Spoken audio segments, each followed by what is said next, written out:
Hello વિદ્યાર્થી મિત્રો, આપ સૌનું આપને યુટ્યુબ ચેનલ પર હાર્દિક સ્વાગત છે.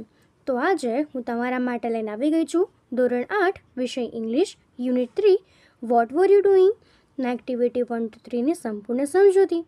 તે પહેલાં તમે જો આપણી ચેનલને લાઇક, શેર અને સબસ્ક્રાઈબ ન કરી હોય તો તે જરૂરથી કરી દેજો. તો ચાલો આપણે આ એક્ટિવિટીઝની સમજૂતી મેળવીએ. તો અહીં આપણું યુનિટ 3નું એક્ટિવિટી ફર્સ્ટ. તો અહીં આપણને એક ઇમેજ આપેલી છે.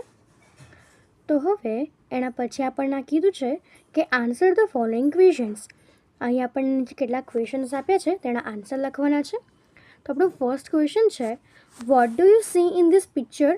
Answer, I see a giant wheel in this picture. Second, where it is found? Answer, it is found in fairs. Third question, have you ever taken a ride in it? Answer, yes, I have. Fourth question, tell your class about your experience of riding on it. It was a wonderful experience. As the giant wheel slowly started, I enjoyed the feeling of going up. When I reached right at the top, I was little scared. Everything looked so tiny from up there. As the giant wheel came down, I was little relaxed. I really enjoyed this ride. તો આપણે આ રીતે તે લખી શકીએ. તો હવે આપણે activity second, read the story. તો આપણને નીચે સ્ટોરી આપી છે એ આપણે રીડ કરવાની છે. તો ચાલો આપણે તે કરીએ. Vinu climbed up a tree. He sat on a branch. He was cutting the same branch. An old man showed the boy. He said, "Oh Vinu, don't cut the branch. You will fall." The boy laughed at the old man. He did not follow his advice. He continues to cut the branch. He fell down and broke his leg. Vinu એક ઝાડ પર ચડ્યો. તે એક ડાળ પર બેઠો અને તે એ જ ડાળ કાપી રહ્યો હતો. એક વૃદ્ધ માણસે તે છોકરાને જોયો. તેણે કહ્યું, અરે વિનુ, એ ડાળ કાપતો નહીં, તું પડી જઈશ. છોકરાએ એ વૃદ્ધને હસી કાઢ્યો. તેણે તેની સલાહ માની નહીં અને તેને ડાળ કાપવાનું ચાલુ રાખ્યું. તે પડી ગયો અને તેનો પગ ભાંગ્યો. તો હવે now look at the following pictures and write the appropriate sentence below each picture. તો અહીં આપણને નીચે કેટલાક પિક્ચર્સ આપ્યા છે તે જોવાના છે અને એમના નીચે જે સેન્ટેન્સ હોય તે દરેક પિક્ચરની નીચે લખવાના છે. તો અહીં આપણું ફર્સ્ટ પિક્ચર જે છે તો એના નીચે આપણે લખી શકીએ કે Vinu climb up a tree. He sat on a branch. He was cutting the same branch. એના પછી નેક્સ્ટ થશે કે an old man showed the boy. Third થશે કે he said, "Oh Vinu, don't cut that branch, you will fall." એના પછી fifth થશે, the boy laughed at the old man. He did not follow his advice. એના પછી થશે, he continued to cut branch and he fell down and broke his leg. તો આપણે આ રીતે તે લખી શકીએ. તો હવે એના પછીની આપણી થર્ડ એક્ટિવિટી છે કે રીડ ધ ફોલોઈંગ લેટર. અહીં આપણને નીચે લેટર આપ્યો છે તે વાંચવાનું છે. ટીના lives in a town called Halol. It is surrounded by small villages and it is not far from Vadodara. Last month, Tina visited a village fair near Halol. After a few days, she visited a trade fair in Vadodara. She wrote a letter to her friend Meena, who lives in Bhuj. ટીના હાલોલ નામના શહેરમાં રહે છે. તેની આસપાસ ઘણા ગામડા આવેલા છે અને તે વડોદરાથી દૂર પણ નથી. ગયા મહિને ટીનાએ હાલોલ પાસેના ગામડામાં એક મેળાની મુલાકાત લીધી. થોડા દિવસ પછી તેણે વડોદરાના એક વ્યાપાર મેળાની પણ મુલાકાત લીધી. તેણે ભુજમાં રહેતી તેની મિત્ર મીનાને પત્ર લખ્યો. તો અહીં Halol 25 July 2014. Dear Meena, thank you for your letter of 15th June. I was happy to read about your visit to Dholavira. તારા 15મી જુલાઈના પત્ર મને આભાર. તારા ધોળાવીરાની મુલાકાત વિશે મને વાંચીને આનંદ થયો.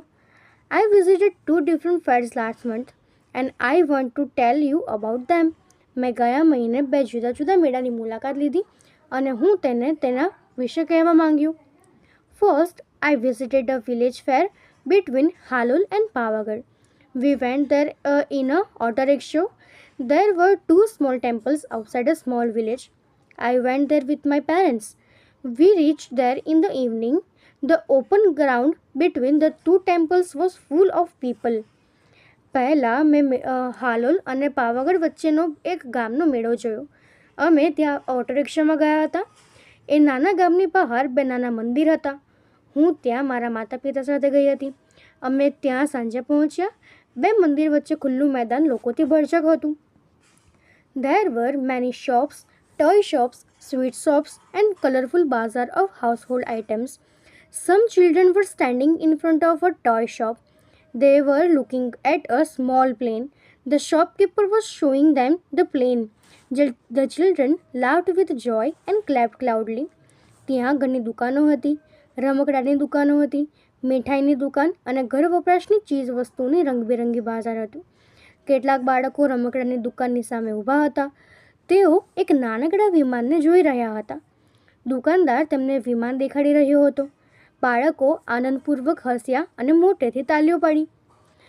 We also show a merry-go-round and a giant wheel. The merry-go-round was quite small, but the giant wheel was really huge.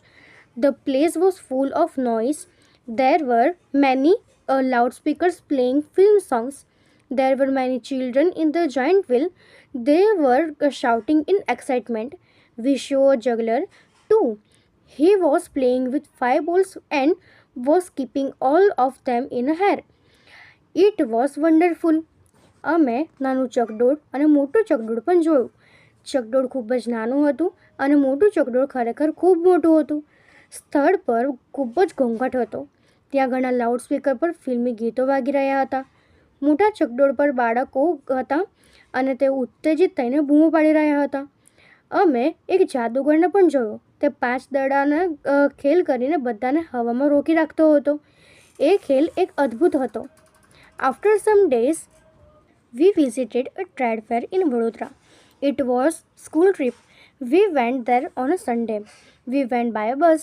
થોડા દિવસો પછી અમે વડોદરામાં વ્યાપાર મેળાની મુલાકાત લીધી. એ શાળાનો પ્રવાસ હતો. અમે ત્યાં રવિવારે ગયા.